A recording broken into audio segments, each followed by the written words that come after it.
জানিয়ে দেব সর্বশেষ আপডেট বাংলা সংবাদ। শুরুতেই শিরোনাম। আজ ঢাকা মহানগর সহ দেশ জুড়ে বিএনপির মিছিল।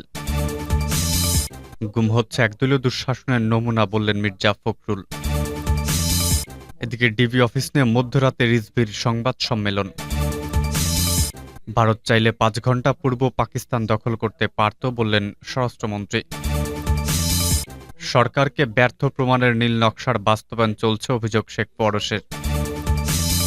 সর্বশেষ জানিয়ে দেব বিএনপি দেশে অস্ত্র মজুত আর বিদেশে ষড়যন্ত্র করছে বললেন নানক। এতক্ষণ শুনছিলেন সংবাদ শিরোনাম, এবারে বিস্তারিত। আজকের সংবাদ সম্পর্কে আপনার মূল্যবান মতামত কমেন্ট করে জানিয়ে দিন কোন স্থান থেকে আমাদের সংবাদ শুনছেন এবং দেখছেন। আজ ঢাকা মহানগর সহ দেশ জুড়ে বিএনপির মিছিল।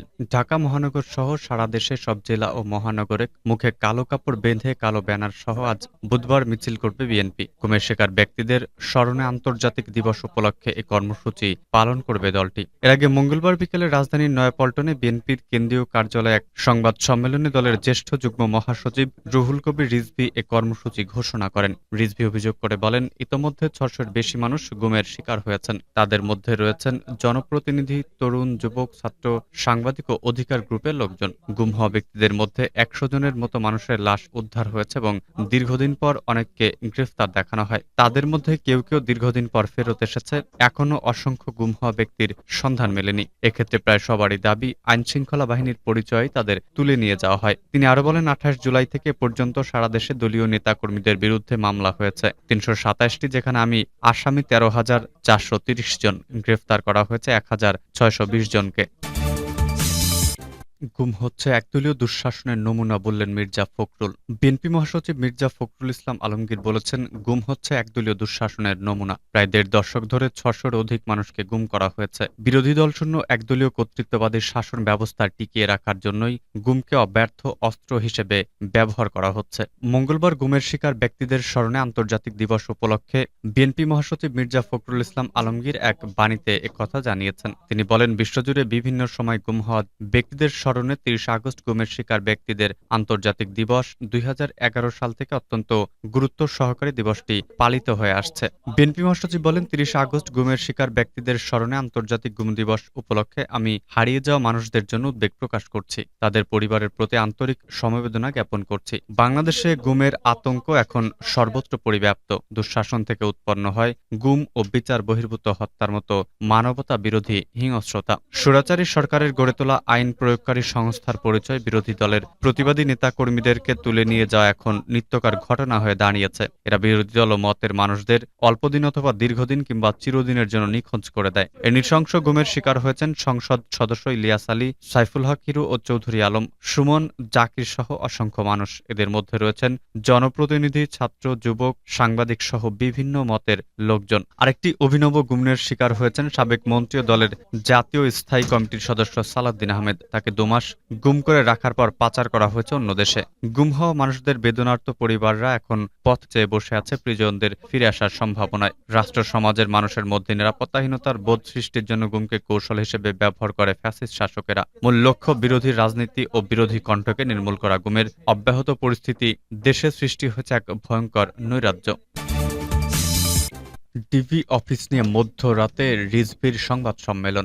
ঢাকা মহানগর গোয়েন্দা পুলিশ ভারতের ভাতের হোটেলের পাশাপাশি নাট্যশালায় পরিণত হয়েছে বলে মন্তব্য করেছেন বিএনপির সিনিয়র যুগ্ম মহাসচিব রুহুল কবির রিজভী।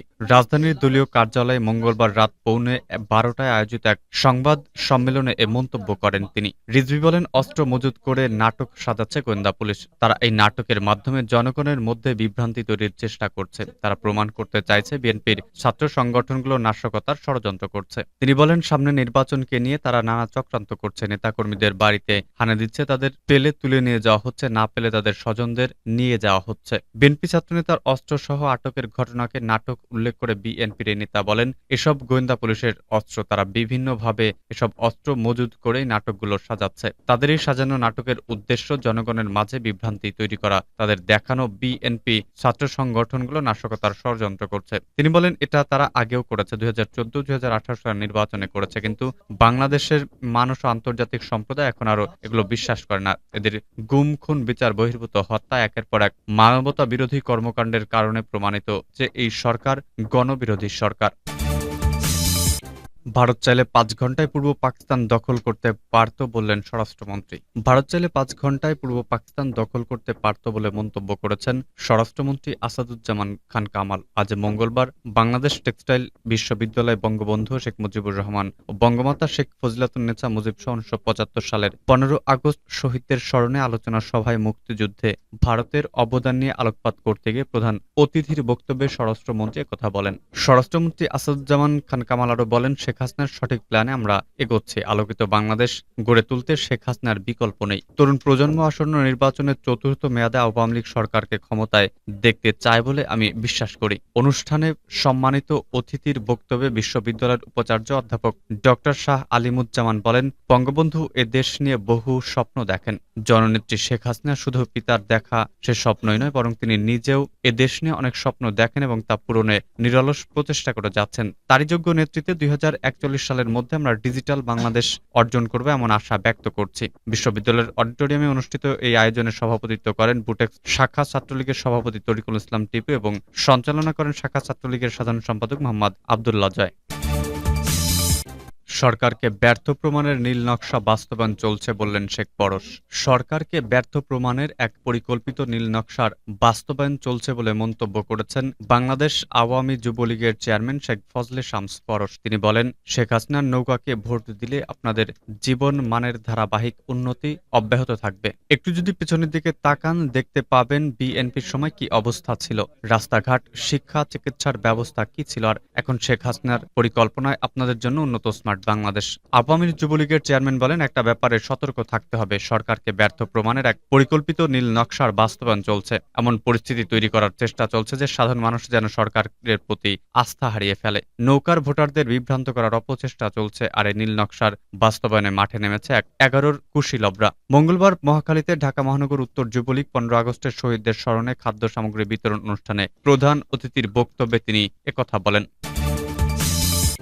বিএনপি দেশে অস্ত্র মজুত আর বিদেশে ষড়যন্ত্র করছে অভিযোগ নানকের। আগামী জাতীয় নির্বাচনকে সামনে রেখে বিএনপি দেশে অস্ত্র মজুত করছে আর বিদেশে ষড়যন্ত্র করছে বলে অভিযোগ করেছেন আওয়ামী লীগের সভাপতি মণ্ডলীর সদস্য অ্যাডভোকেট জাহাঙ্গীর কবির নানক। মঙ্গলবার জাতীয় শোক দিবস উপলক্ষে কৃষিবিদ ইনস্টিটিউট ঢাকা মহানগর উত্তর ছাত্রলীগ আয়োজিত আলোচনা সভায় তিনি এ অভিযোগ করেন। নানক বলেন, আগামী জাতীয় নির্বাচনকে সামনে রেখে ছাত্রদলের নেতারা দেশে অস্ত্র মজুত করতে শুরু করেছেন। আরেকদিকে মির্জা ফখরুল সহ তাদের নেতারা সিঙ্গাপুর গিয়ে করছেন ষড়যন্ত্র। তবে প্রধানমন্ত্রী শেখ হাসিনা সাহসী নেত্রী, তার নেতৃত্বে সব ষড়যন্ত্র প্রতিরোধ করে আগামী নির্বাচনেও সরকার গঠন করবে আওয়ামী লীগ। তিনি বলেন, গত কয়েকদিন আগে ছাত্রদলের ৬ নেতা অস্ত্রসহ গ্রেফতার হয়েছেন। সোমবার রাতে কেন্দ্রীয় ছাত্রদলের আরেক নেতার কাছ থেকে অস্ত্র ও ককটেল উদ্ধার করেছে প্রশাসন। কিসের কারণে তারা এই অস্ত্র মজুত করছে? তিনি আরো বলেন, বিষধর সাপকে বিশ্বাস করা গেলেও বিএনপিকে বিশ্বাস করা যায় না। বিএনপির এক নেতা বলেছেন, ১০ ডিসেম্বর খালেদা জিয়ার কথায় দেশ চলবে, এরপর সেপ্টেম্বর মাসে সময় দিয়েছেন, এখন আবার অক্টোবরের কথা বলছেন। নানক বলেন, আগামী নির্বাচনে মাঠে খেলা হবে। আপনারা নির্বাচনে আসবেন কি আসবেন না তা আপনাদের বিষয়। সংবিধান অনুযায়ী যথাসময়ে সুষ্ঠু নির্বাচন অনুষ্ঠিত হবে। নির্বাচন কারোর জন্য অপেক্ষা করবে না, আর নির্বাচন বানচালের ষড়যন্ত্র হলে জবাব রাজপথে দেওয়া হবে। আলোচনা সভায় আওয়ামী লীগের যুগ্ম সাধারণ সম্পাদক আফম বাহাউদ্দিন নাসিম বলেন, এদেশে এখনো শেখ হাসিনাকে হত্যার ষড়যন্ত্র করা হচ্ছে। আমাদের প্রতিজ্ঞা করতে